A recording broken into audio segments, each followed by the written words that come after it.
Welcome to today's whole school assembly on student leadership and attitude to learning. Today's assembly focuses on two of our 4 values that support our mission for students to be a pillar of any community. Value 2, the courage and ambition to unlock their full potential. All of us have a responsibility to embrace the opportunities we have and be brave and courageous to be the best that we can be. It's important that we try to overcome obstacles and challenges we face and not give up. And value 3, a desire to contribute to society in a positive way. We all need to find ways to contribute to society, whether that's our school community, our wider community, sports teams, clubs, communities of worship. We need to contribute positively. What can you do to give back and support others? And this assembly is going to focus on the pillar of enthusiasm. Enthusiasm scored 1,085 pillar points last week, the second highest behind effort. This is amazing and demonstrates what a brilliant attitude so many of you have brought back to school this year. This week's quote is a Christian quote. Worry does not empty tomorrow of its sorrows. It empties today of its strength. I have interpreted this to mean that we need to live in the present and make the most of every day that we have been given, and not to worry about what may happen in the future. So as I said, today's assembly is about leadership. And I really like this quote.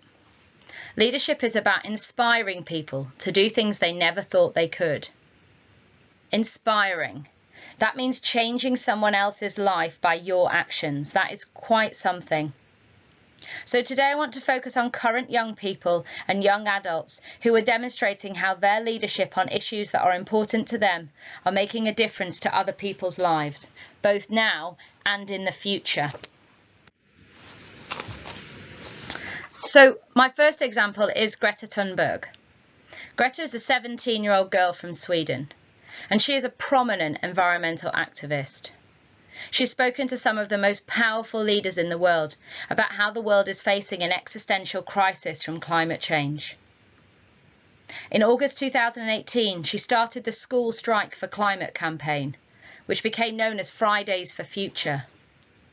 Each Friday, she sat outside the Swedish Parliament to raise awareness of the damage being done to the climate by continuing to burn fossil fuels and increase greenhouse gases. Greta has Asperger's syndrome, and so to her this issue is quite clear. Emissions must be stopped. Targets must be met, so that she can ensure some kind of quality of life in her later years, as well as for that of her children and her grandchildren. I'm just going to read you a small part of a speech she gave at the UN Climate Change Conference in Poland in December 2018. We are about to sacrifice our civilization for the opportunity of a very small number of people to continue to make enormous amounts of money. We are about to sacrifice the biosphere so that rich people in countries like mine can live in luxury. But it is the suffering of the many which pays for the luxuries of the few. The year 2078, I will celebrate my 75th birthday. If I have children, then maybe they will spend that day with me. Maybe they will ask me about you. Maybe they will ask why you didn't do anything while there was still time to act. You say that you love your children above everything else, and yet you are stealing their future. Until you start focusing on what needs to be done rather than what is politically possible, there's no hope. We cannot solve a crisis without treating it as a crisis. We need to keep the fossil fuels in the ground, and we need to focus on equity. And if solutions within this system are so impossible to find, then maybe we should change the system itself. We have not come here to beg world leaders to care. You have ignored us in the past and you will ignore us again. You've run out of excuses and we're running out of time. We've come here to let you know that change is coming whether you like it or not. The real power belongs to the people. Greta's impact is vast. 1.4 million young people have taken part in strikes for climate action in over 128 countries. And if you have time, there's a video link to show you what that actually looks like. Last year, Greta was voted Time magazine's Person of the Year, the youngest ever, and has had 2 consecutive nominations for the Nobel Peace Prize. My next set of inspiring young leaders comes from the Black Lives Matter movement. This has generated so many inspirational young leaders, and it was hard to choose even 3 that I've picked out today.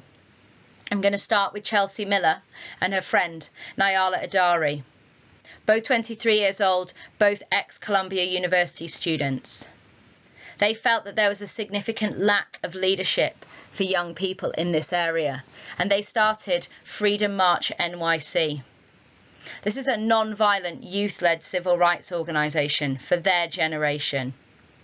They're supporting and leading large-scale non-violent protests.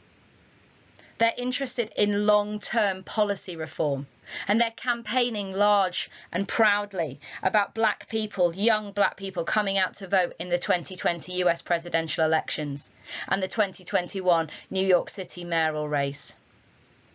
These young women are passionate advocates for change, and there's a video link to show you them speaking at one of their marches on the screen. Secondly is Lani Rose. Lani's a student from the school I used to teach at in Bristol. And Lani's taking a different tack.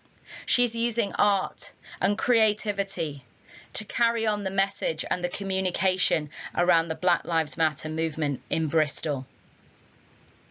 These 3 young women are only 3 examples of many young people leading the way in one of the most defining issues facing society today, and inspiring others to do the things that they never thought they could. So my final example of leadership comes from the New Zealand All Blacks rugby team. A team that went from a 75% winning record to an incredible 86% winning record. And they did this over a number of years by changing their entire policies, attitudes, and desires. And the main thing that they did was they set a set of defining principles that they held each other and themselves to account with. And some examples of this are as follows. Be a leader, not a follower. What is the food of a leader? It is knowledge. It is communication. Never be too big to do the small things that need to be done. One of the things that they're very famous for is being humble. And when the New Zealand players have finished their game, whether that's a top international game or a training session, before they leave the changing room, some of the most famous, most impressive rugby players in the world sweep the floor. And they do that because they're leaders. They do that because they believe everything they do needs to be done properly. And they don't expect other people to do things for them that they can do for themselves. So how can you demonstrate and develop leadership at Ark Putney? Firstly, through your attitude to learning scores. This demonstrates your self-discipline, your enthusiasm, and your desire to lead your best life. This is the message you send out into the community about you. Everyone at Ark Putney is capable of scoring a 1 for classwork, a 1 for homework, and a 1 for behaviour. And this is something that you can all strive for this year.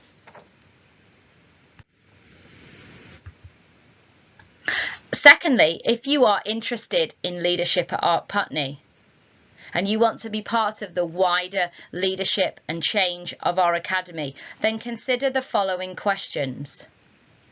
Are you enthusiastic? Do you lead by example? Does your ATL score make you a leader? Do you want to be someone who makes a difference now and in the future? And do you want to take responsibility for your peers and other students? Well, if that's so, consider applying for a student leadership position at APA over the coming weeks and months.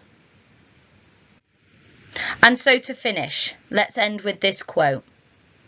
Great leaders don't tell you what to do, they show you how it's done. Thank you.